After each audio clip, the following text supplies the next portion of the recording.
How reliable is the 18-135mm Sony APS-C kit lens? And have you ever considered buying one as a kit lens bundle with your camera? In fact, many of us try to avoid kit lenses because they have okay image quality. But in the last few years, I tested many kit lenses and some of them shockingly have great image quality. Now today we'll put the 18-135mm kit lens on test and we'll discuss why I believe you should add this kit lens to your list. Omahe, and let's check this little boy.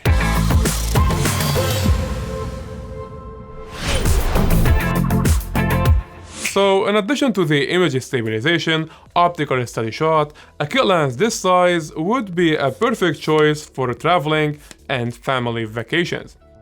The 18-135mm is equivalent to 27-200mm on a full frame sensor. This range covers from wide to super telephoto focal length and to shoot from different perspectives. On the other hand, and as you probably know, the variable aperture f3.5 to 5.6 will give you less background separation, or what some people call it a blurry background. So I got in touch with Orion and we made some cool images with the skateboard. And I tried to roughly test the lens at all focal length.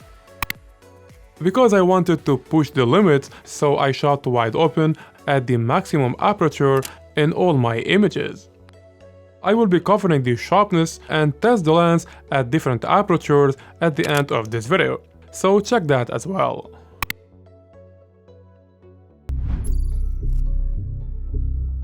Moreover, the lens optical steady shot has a good impact on the images. Now, you can get decent images at low shutter speed if the subject is not moving. Anyway, I will keep a video link in the description that shows you how to pick up the best shutter speed settings for your images. Now regarding the variable aperture, here in this lens I see it's not balanced with the zoom range. I mean, like at 24mm it's f4, and at 55mm we get f5.6, which is the maximum aperture. So from 55mm all the way along to 135mm we get f5.6, and therefore I believe the variable aperture is not too well balanced with the zoom range. Now in portraiture, and because we have a zoom range from 18 to 135mm, I was able to get some cool images at the widest focal length 18mm.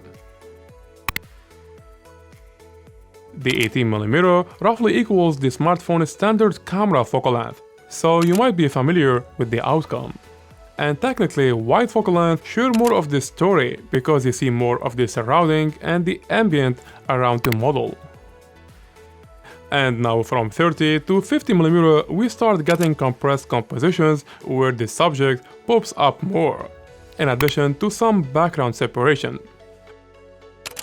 Personally, I love the medium shots because I feel the background noise is hidden and the model is more in focus. And before jumping to the rest of the video, I would like to introduce you to my new Lightroom preset packs. Here I applied some of my presets to these images. So if you like the mood I'm using here, these presets are on sale now. But for everyone watching this video, you can get any preset pack you want only for $6. Head off to omagamrawi.com/store, use the coupon code 35MM and get yours today. Because this 18-135mm lens has a variable and tight aperture that starts from f3.5, we're not gonna get fancy bokeh and shallow depth of field background, especially at wide focal length. This image, for example, is at 28mm f4.5. At tighter focal length, such as 80mm and f5.6, we get decent blurry background, which looks alright to my eyes. Now let's go back and show you a 50mm f4.5 image.